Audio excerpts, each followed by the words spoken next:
Everyone. आज हमें मौका मिला है डॉक्टर संपत दावकर सर के साथ इंटरव्यू करने का और उनके सीक्रेट्स को जानने का। सर की एक फ़िलॉसफ़ी है जिससे मैं बहुत इंस्पायर्ड हूँ, वो है पहले एक्सपेरिमेंट करो और फिर लोगों को बताओ। सर एक पूरा जर्नी रिकॉर्ड कर रहे हैं अपनी, और सर की जो एक प्रोसेस है जिसको सर बोलते हैं एक्सपेरिमेंट विथ माई हेल्थ, आप उसको फॉलो कर सकते हो, उनके टेक्निक्स को जान सकते हो। आज हम कुछ फंडामेंटल क्वेश्चन पूछेंगे जो सारे यंगस्टर्स और आपके पेरेंट्स को हेल्प कर सकता है इनिशियली एक हेल्दी लाइफस्टाइल के बारे में जानने के लिए। प्रॉब्लम स्टेटमेंट ये है कि इंटरनेट पे इतनी ज़्यादा नॉलेज है सर कि लोग कंफ्यूज हो जाते हैं इनफैक्ट, एंड बहुत सारे होप्स हैं कि कॉस्टली होता है फास्टिंग करना, हेल्दी लाइफस्टाइल सिर्फ अमीरों की बात है। तो क्या आप इसके बारे में बता सकते हो कि अगर एक मिडिल क्लास फैमिली है तो उसे उनके पेरेंट्स को एक हेल्दी लाइफस्टाइल जीनी है लो कॉस्ट में, तो क्या वो पॉसिबल भी है? एक्चुअली मैं आपको बोलना चाहता हूँ कि अगर आप यूट्यूब देखेंगे, अगर आप न्यूज़ पढ़ेंगे, तो वहाँ इतने इतने एक्सपर्ट लोग हैं कि इतने सलाह देते हैं, लेकिन कोई सोचता नहीं कि इसके सलाह से मेरा क्या हुआ है क्या नहीं कुछ। मेरा वैसा नहीं है। मेरा नाम ही मेरा सीरीज़ का है my experiments with health, and only thing is that कि आपको जिस दिन से आप वो मैड करने लगे, 1 मील अ डे करने लगे, उसके पहले दिन, दूसरे दिन, तीसरे दिन आपको फ़र्क मालूम पड़ना चाहिए। आपने अगर एक हफ्ते में वो मैड किया तो आपका जो बॉडी पैरामीटर्स है वो भी आपको चेक करना है, आपके डॉक्टर को भी दिखाना है। तो ये जो मेरी टेक्निक है, ये technique is 100% against medical bills, 100% against the flow. तो इसमें क्या करना है कि आपको खुद को समझना है, क्योंकि मैं कोई अलग नहीं बता रहा हूँ। अपन पुराने में ज़माने में सालों साल लोगों ने 1 मील अ डे किया है। बहुत पुराने ज़माने में तो लोगों को खाने ही नहीं मिलता था, तो वो एक ही टाइम खाना खाते थे, तो उनका हेल्थ अच्छा था। तो आपने को इतना ही करना है, 1 मील अ डे करना है। Your body do the best recovery. जैसा ही आप 1 मील अ डे चालू करते हैं, उसी दिन से बॉडी आपकी रिकवरी में जाती है। आपके बॉडी में जो भी एक्सेस फैट पड़ा हुआ है वो आपकी बॉडी खाना चालू करती है, और एट द सेम टाइम आपके जो हार्मोनल बैलेंस डिसबैलेंस है, जैसा इंसुलिन रहेगा, शुगर रहेगा, वो रिकवर करता है। और पूरे लाइफस्टाइल डिसीजेस जो है they are more than 25 age per the my reading, the books written by various world level renowned researchers and scientist and doctors. उनका कहना है कि खाली ब्लड प्रेशर नहीं है, शुगर नहीं है, ओबेसिटी नहीं है, तो ये बहुत सारे जो है इसका ऊपर रिकवर होता है। मेरे तो ऐसे फ़ोन आते हैं मुझे कि एक मेरे दोस्त है जो पुलिस में काम करते हैं, उनका किडनी स्टोन चला गया है। बहुत सारे लोगों को ऐसा रिफेक्ट मिलता है। मेरा खुद का बार बार मुंह आता था, मुझे बार बार इन्फेक्शन होता था, इसका फ्लू का वायरल इन्फेक्शन होता था। ऐसे बहुत सारी बीमारी है कि जिसका मैं नाम जो उनके बुक में भी नहीं है, ऐसी रिकवर। इसमें सिंपल लॉजिक है, जैसा आपको कोई जख्म होता है वो बॉडी अपने आप रिकवर करता है। हम लोग क्रीम लगाते क्यों लगाते हैं? तो खाली इन्फेक्शन नहीं हो पाए, असल में बॉडी रिकवर करता है। वैसा अंदर से भी बॉडी रिकवर करता है, provide that you should take a 1 meal a day, और you can try also some longer fast if you are एक बार आपको इसकी आदत हो जाती है। तो खाली उसमें इतना ही करना पड़ता है आपको कि जब आप 1 मील अ डे करते हैं तो आपको इलेक्ट्रोलाइट की कमी आ सकती है। इलेक्ट्रोलाइट म्हणजे क्या? नमक। तो थोड़ा अगर 3 टाइम खाते हैं तो 1 टाइम खाते हैं तो नमक लेना पड़ता है। नमक आपके हिसाब से आपका ब्लड प्रेशर काउंट करके ले लो, नमक ले लिया, और पोटेशियम और मैग्नीशियम लेना पड़ता है। इसके सब सप्लीमेंट आपको अमेज़ॉन पे मिल जाएंगे। तो इतना करो, बाकी कुछ करने की ज़रूरत नहीं। आपको हज़ारों रुपए जो आप सालाना डॉक्टर के पास जाते हो, 1000 रुपये बचता है। आई एम 57, अभी मेरा 57 कंप्लीट होने में 2-3 महीना बचा है। मैं एक भी टैबलेट नहीं लेता हूँ except nutrition. So anybody can do it, anybody can do a normal life, anybody can do a very healthy and peaceful life. तो आप करो, कुछ प्रॉब्लम नहीं। Thank you. तो सर ने जैसे बताया कि 1 मील अ डे एक कॉन्सेप्ट है जिसके अराउंड सर की पूरी एक्सपेरिमेंटेशन चालू है लास्ट कुछ सालों से, और मैं उनका एक प्राइम एग्जांपल हूँ कि मैंने 1 साल पहले सर से, 1 या 1.5 साल पहले सर से मिला था मैं। मेरा वेट काफ़ी ज़्यादा था, बहुत ज़्यादा अनहेल्दी फैट्स थे मेरे बॉडी में। तो मैंने अपने ऊपर वो एक्सपेरिमेंट किया, सर की ब्लूप्रिंट ली, 1 मील अ डे कंटिन्यू किया। इनिशियली थोड़ा डिफिकल्ट हो रहा था। तो सर यहाँ पर मेरे एक्सपीरियंस और लोगों के एक्सपीरियंस से एक सवाल मोस्ट प्रोबेबली लोगों के दिमाग में होगा कि हम तो यंगस्टर्स हैं, हम फास्टिंग कर सकते हैं, लेकिन जो हमारे पेरेंट्स हैं जब वो फास्टिंग करते हैं, जैसे मैंने अपनी मम्मी को ट्राई कराया, तो उन्होंने बोला कि मेरे अंदर एनर्जी नहीं रहती है शाम तक, और क्योंकि एनर्जी नहीं रहती है तो मुझे चक्कर आता है। तो मैंने उसको किया था कॉफ़ी पी के, जैसे मैं कॉफ़ी पीता तो मेरे एपेटाइट, भूख नहीं लगती थी मुझे, बट मैं अपनी मम्मी को कॉफ़ी रेकमेंड नहीं कर सकता हूँ। तो उस केस में आप क्या रेकमेंड करोगे अगर किसी को अपने पेरेंट्स को रेकमेंड करना है मील के लिए? मैं आपको पहले एक बात बोलूँगा कि आप बोले कि कॉफ़ी रिकमेंड नहीं करता है। कॉफ़ी के ऊपर बुक्स लिखे हैं लोगों ने, जो डॉक्टर्स है। For example I am following Dave Asprey, who is a author of a famous drink bullet proof coffee. जो मिलियनरीज रहते हैं, वो मिलियनरीज बड़े लोग जो है सुबह सुबह बुलेट प्रूफ कॉफ़ी लेते हैं। बुलेट प्रूफ कॉफ़ी में इधर एक बटर रहता है या घी रहता है और एमसीटी ऑयल रहता है। MCT oil it comes from the coconut, so there is a no negative effect of the coffee. You can read a book of a bullet proof diet by Dave Asprey, number 1। Number 2, क्या होता है जब आदमी को कहा प्रलय आ गया, कहा भूकंप हो गया, किसी ज़मीन के नीचे दब गया, तो वो 8 दिन जिंदा रहता है। लेकिन हम लोगों को क्या होता है, we don't have mentality, don't have mentality to sustain. तो इसमें मैंने क्या किया है, मुझे पता है आदमी के पास जब खाना रहेगा, किचन में जाएंगे तो कहाँ से बास आना चालू होता है, घर में आएंगे तो आपका दिमाग वही वही घूमता है। तो आई विल से दैट कि आपका खाने का टाइमिंग 4 बजे रखो, 1 घंटा प्लस माइनस। दूसरी बार इसके बीच में आप अपना काम में मन लगाओ, घूम के आओ, गाड़ी निकालो, जहाँ जाना है वहाँ जाओ। जहाँ आपको खाना नहीं मिला तो आपको टाइमिंग निकल जाएगा।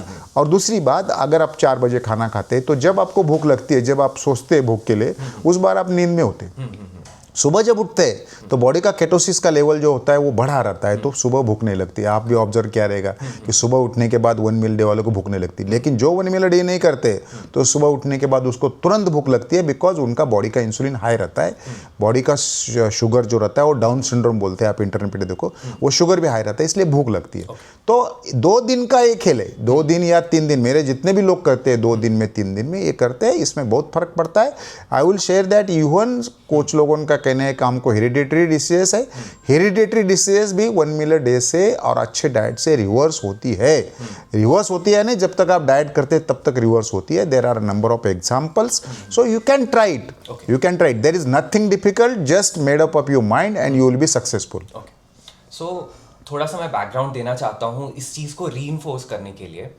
तो सर ऑलरेडी जो जॉब कर रहे थे उसमें हमसे डेफिनेटली बहुत ज़्यादा बिजी रहते थे, एंड सर का मोस्टली जो काम होता है वो दिमाग वाला होता है।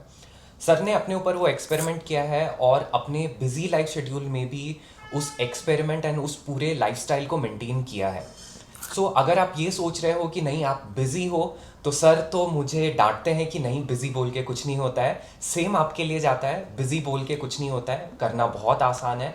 इनफैक्ट जब आप फास्टिंग करते हो तो वो तो कम काम है। दूसरी चीज़, आपके पेरेंट्स को आप कॉफ़ी इंट्रोड्यूस कर सकते हो। मैं इनिशियली डरता था कॉफ़ी इंट्रोड्यूस करने से, मेरी मम्मी बहुत ज़्यादा फ्रिक्शन देती है कॉफ़ी पीने में, बट इवेंचुअली थोड़े थोड़े अमाउंट में अगर हम स्टार्ट करें तो कर सकते हैं, राइट सर? मैं पिछले 1990 से, मैं I mean 1990 you can say 25 plus 35 सालों से दिन में 15 से 17 घंटा काम करता हूँ। मुझे काम करने में, जब आप काम करते तो बिजी रहते, आपका थिंकिंग अच्छा रहता है, तो मैं बिजी रहता हूँ ये कोई कारण नहीं हो सकता है काम करने का। दूसरा, 1 मील डे करने वाले आदमी को कभी दोपहर की नींद नहीं आती है। ही कितना भी ट्राई किया उसने सोने का तो भी नींद नहीं आती है। तो हाँ, तो आप फील करो। तो there are a large number of benefits of 1 meal day. खाली एक 4-5 दिन का इशू रहता है, आपको करना है, आपको मन में आएगा। तो जैसा मैंने आपको नेचुरल क्लाइमेट का एग्जांपल दिया, नेचुरल क्लाइमेट में कोई अटक जाता है, जैसा उत्तराखंड में बहुत सारे लोगों ने एक्सपीरियंस शेयर किया, जब उधर प्रलय आता था तो 4 दिन कैसे होते बिना खाने पाने के। तो वो मानता हूँ, खाली पानी पीने की ज़रूरत है, तो वो होता है, ऐसा नहीं है। लेकिन कारण देना जितना आप जानेंगे, जितना कारण देंगे उतना आप सक्सेसफुल नहीं होगे, दैट्स ऑल। सो मैं सर के घर पे हूँ और मैंने देखा है सर आप बहुत बुक्स पढ़ते हो और आप सिर्फ बात नहीं करते हो, इनफैक्ट आप साइंस ढूंढते हो सब चीज़ों के पीछे। मैंने बहुत बार सुना है आप इंसुलिन की बात करते हो, आप ऑटोफेजी की बात करते हो, रिसर्च पेपर बैक्ड आपका जितने भी थियरीज हैं वो हैं। तो आप थोड़ा सा साइंस बता सकते हो, ये वेट लॉस के पीछे आपका जो साइंस है वो क्या है? नहीं, मेरा क्या होता है कि जब मुझे कुछ बीमारी लगने लगी, जैसा उम्र बढ़ता है तैसा बीमारी लगने लगी, तो मुझे वो, जब मैं एलोपैथी का टैबलेट लेता हूँ तो मुझे ऐसा लगता था कि बॉडी अंदर से कुछ कर रही है, तो मुझे फीलिंग नहीं होता था। जो आप मैंने बोला जैसा डिप्रेशन, तो डिप्रेशन आता था, एंजाइटी आती थी। तो मैंने क्या किया, ये बुक पढ़ना चालू किया। तो एक मतलब I think doctor Raymond tray या कुछ ऐसा बुक है, is your doctor killing you, Amazon पे है, आप देख लो।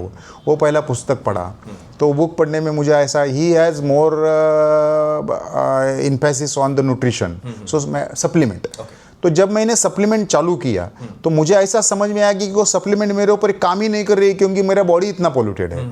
तो जब मुझे सप्लीमेंट काम नहीं कर रहा तो धीरे धीरे बढ़ गया। लेकिन मैं इतना करता हूँ कि ये जो डॉक्टर्स है उनका बैकग्राउंड क्या है, उनके बुक कितने सेल हुए हैं, वो कहाँ काम करते हैं, उनका एक्सपीरियंस क्या है, उनके रिव्यूज़ क्या है।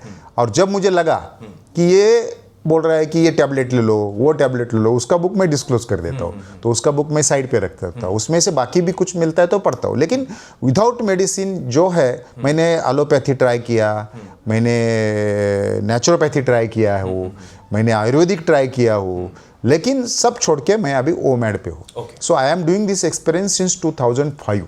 सो मुझे अभी इसमें 20 साल कंप्लीट हुआ है। 1 मील अ डे को मेरे को इस दिसंबर में 3 साल हो गए। 16 दिसंबर को मैंने चालू किया था, तो इस 16 दिसंबर को यानी 15 दिसंबर को मुझे 3 साल हो गए। मैं इतना ही करता हूँ कि विथ ओपन आइज पढ़ता हूँ। अगर मेरे बॉडी ने मुझे कुछ भी बोला कि तू ये पढ़ रहा है, ये कर रहा है, ये गलत है, मुझे थकवा आता है, क्या आता है, तो मैं छोड़ देता हूँ, दैट्स ऑल। लेकिन जब तक मुझे मेरी बॉडी खुद से बात नहीं करती तो मैं किसी के बुक पे भरोसा नहीं कर सकता हूँ, और मैं किसी का भी नहीं पढ़ता हूँ। अभी जैसा सुबह सुबह आप न्यूज़पेपर लेंगे या ऑनलाइन पढ़ेंगे तो ये खाने से ये बढ़ता है, ये खाने से वो बढ़ता है। अरे खा के देखो क्या होता है। अगर आपको लगेगा कि नहीं होता है, क्योंकि इधर क्या होता है कि सप्लीमेंट लेना पड़ता है, तो सप्लीमेंट का कैल्शियम लेना पड़ता है। तो कैल्शियम का एक गोली लेना, अभी मैं जो गोली लेता हूँ सब ओलंपिक प्लेयर लेते हैं, वो गोली लेता हूँ मैं। लेकिन अगर मुझे लगा कि फूड से मिलना चाहिए तो फूड के मिलना, मुझे दूध लेना पड़ेगा। तो मेरे को जितना कैल्शियम चाहिए उतना लेने के लिए मुझे आधा लीटर दूध लेना पड़ेगा। तो आधा लीटर दूध मैं हजम नहीं कर पाता हूँ। इस सेम बात विटामिन डी का है। विटामिन डी आप चेक करने के लिए जाएंगे तो हर साल जब विटामिन डी कोई चेक करता है तो उसका लेवल नीचे आता है। एक बुक मैंने पढ़ा था, उसमें क्या लिखा था कि विटामिन डी का बॉडी स्टोरिंग कैपेसिटी है, बेइंग ऑफ फैट सोल्यूबल, वो 1 से 3 महीना होती है। तो उसने, उस डॉक्टर ने क्या सजेशन दिया था कि 1 महीने में 1 दिन 60K का जो डोज मार्केट में मिलता है वो ले लो। तो मैं पिछले 3 साल से वो कर रहा हूँ। 60K का डोज मैं डाइनिंग टेबल पे रखता हूँ, एक मेरे बेबी को, मेरे बच्चे को, जो भी मेरे घर में है उसके सामने देता हूँ। 120 रुपये का मेरे हिसाब से वो 4 गोलियाँ आती है। तो आज तक मेरा विटामिन डी का लेवल कभी ही 35 से नीचे नहीं आया। मुझे कभी भी चेक करो, आप आज चेक करो तो मेरा 35 से नीचे नहीं आएगा। अभी मुझे लगा कि कभी 35 से नीचे आ रहा है तो मैं महीने में 2 गोली लेता हूँ, उसमें साइड इफेक्ट नहीं कोई। लेकिन vitamin D is a very important for your immunity. सब लोग बोलते हैं, अभी कोविड था तो लोग बोलते हैं जिंक ले लो, विटामिन ले लो। तो विटामिन डी, सो ये शायद सीधे सीधे टेक्निक है, सिंपल टेक्निक है।